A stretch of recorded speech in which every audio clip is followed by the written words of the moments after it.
Hi అండి, ఎలా ఉన్నారు? ఇవాళ మా ఇంట్లో మా మమ్మీ పాల తలకలను ప్రిపేర్ చేస్తుంది. ఎలా చేస్తుందో చూడాలి. ఎందుకు అంటున్నానంటే మా మమ్మీ పాల తలకలు చేయడం రాదు. మాకు తినాలనిపించిందని చెప్పేసి అడిగాము. అడిగితే మా మమ్మీ అంది నాకు రాదు, అమ్మమ్మని అడిగి చేయించుకోండి అంది. అమ్మమ్మ ఏమో వేరే ఊరిలో ఉంటారు.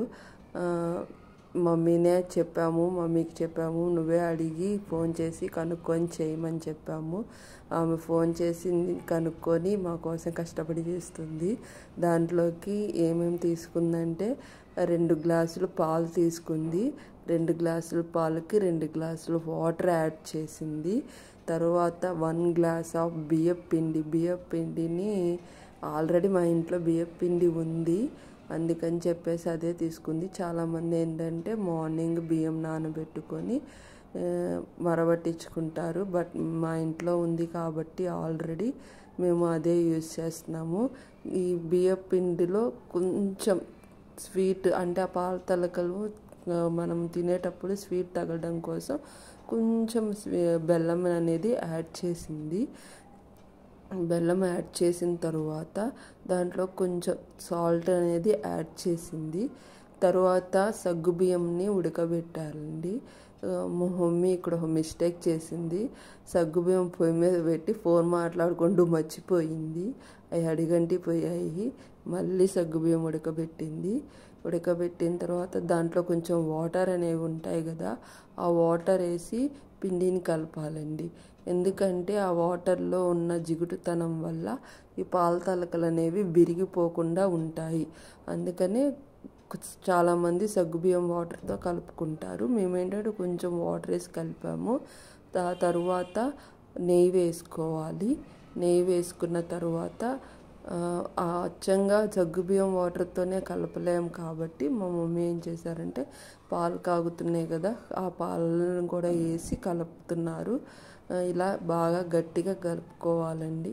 అంటే చపాతీ పిండి ఎలా ఎంత మెత్తగా అయితే కలుపుకుంటామో అంత మెత్తగా కలుపుకోవాలి. ఇలా కలుపుకున్న తర్వాత మనము నెయ్యిని అప్లై చేసుకొని ఇలా ప్రిపేర్ చేసుకోవాలండి. చూసారా మా మమ్మీ చేస్తున్నా కానీ అవి అనేవి ఇరిగిపోవట్లే, చాలా స్మూత్గా వస్తున్నాయి. పాల తలకలు అనేవి చూడండి ఎంత బాగా వస్తున్నాయో. మనము కావాలంటే ఇంకా పెద్దగా చేసుకోవచ్చు. ఇలా ప్రిపేర్ చేసుకోవాలండి. మావి చూసారా ఎంత చక్కగా వచ్చాయో, ఎక్కడ అనేవి విరిగిపోకుండా వచ్చాయి. మా మమ్మీ ప్రిపేర్ చేస్తుంటే మా అక్క వాళ్ళ పాప వచ్చి అమ్మమ్మ నేను చేస్తానని అడిగింది. సరే హ్యాండ్ వాష్ చేసుకొని వచ్చి చేయమంది. అది చేస్తుంటే చాలా చిన్నగా వచ్చాయి. ఇదే అండి మా అక్క వాళ్ళ పాప శాష. దీనికి ఒక తమ్ముడు ఉన్నాడు, వాడు చాలా అంటే చాలా గయ్యాలుడు. తర్వాత స్వీట్ కోసము 1 కప్ ఆఫ్ బియ్యం పిండికి మా మమ్మీ 1.5 కప్ ఆఫ్ బెల్లం తీసుకుంది. ఎందుకంటే మేము స్వీట్ చాలా అంటే చాలా తక్కువ యూజ్ చేస్తాము, అందుకని 1.5 కప్ తీసుకుంది. మీరు 2 కప్స్ తీసుకోవచ్చు స్వీట్ ఎక్కువ తినే వాళ్ళైతే. దాన్ని ఏం చేశారంటే దాంట్లో కొంచెం వాటర్ పోసి ఆ బెల్లం కరిగే వరకు స్టవ్ మీద పెట్టారు. మరి పాకం రావాల్సినంత అవసరం ఏం లేదండి.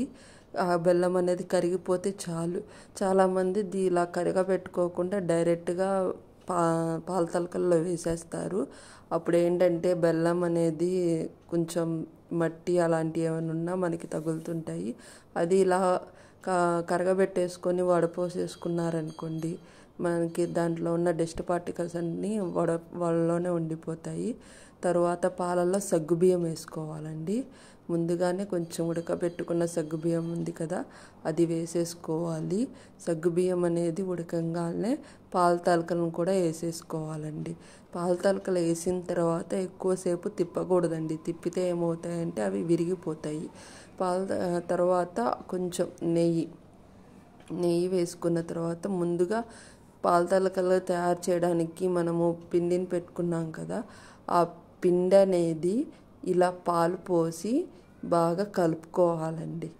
ఎందుకంటే ఇది అనేది పాల తలకల్లో వేసినప్పుడు పాల తలకలు అనేవి కొంచెం దగ్గర పడతాయి, మరి చిక్కదనంగా ఉంటాయని చెప్పేసి మా అమ్మమ్మ గారు చెప్పారు. మరి అదో కాదో రీజన్ నాకైతే తెలీదు. ఇలా ఇలా దగ్గరకు వచ్చేలాగా కలుపుకోవాలి చక్కగా.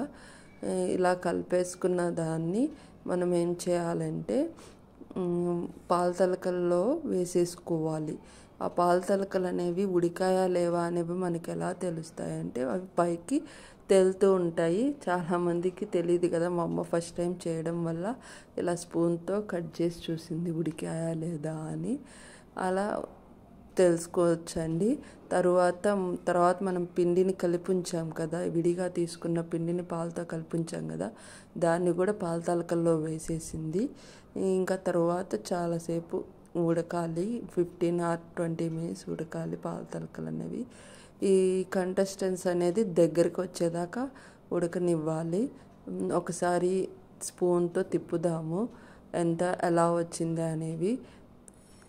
ఇది తిప్పకపోతే అవి అనేవి ఏమవుతాయంటే అడుగంటుతాయి. మరి అలా అని చెప్పి ఎక్కువ సేపు తిప్పకూడదు. ఇలా తిప్పుకున్న తరువాత దాంట్లోకి యాలుక్కాయలు కొట్టి వేసుకోండి. యాలుక్కాయల పొడి ఉంటే యాలుక్కాయల పొడి వేసుకోవచ్చు. యాలుక్కాయల పొడి మా అమ్మ యాలుక్కాయలే వేస్తుంది. తరువాత దాంట్లోకి జీడిపప్పును కూడా వేసేసింది. చాలామంది ఇవనేవి ముందుగా వేయించుకుంటారు, బట్ మా మమ్మీ మాత్రం ఇలానే డైరెక్ట్గా వేసేసారు. ఇలా వేసిన తర్వాత ఒక 2 minutes ఉంచిన తర్వాత స్టవ్ ఆఫ్ చేసింది. స్టవ్ ఆఫ్ చేసిన తర్వాత ముందుగా పాకం పెట్టుకున్నాం కదా బెల్లం అనేది, అది వేసేసారు. ఇది అనేది చాలా చల్లారిన తర్వాత వేయాలండి పాకము, లేకపోతే పాలు అనేవి ఇరిగిపోయే ఛాన్సెస్ ఉన్నాయి. అందుకని చెప్పి చల్లారిన తర్వాత వేసుకుంటే మనకి బాగుంటుందన్నమాట. ఒకసారి పాకం వేసాం కదా, ఇలా తిప్పుకోవాలి చక్కగా, ఇలా అడుగంటకుండా తిప్పుకోవాలి. పాకం చాలకపోతే మళ్ళీ మీరు చేసుకోవచ్చండి, ఏం కాదు. కానీ పాలు అనేవి కొంచెం చల్లారిన తర్వాత మాత్రమే ఈ పాకం వేసుకో. ఇంతే అండి, పాల తలకలు రెడీ.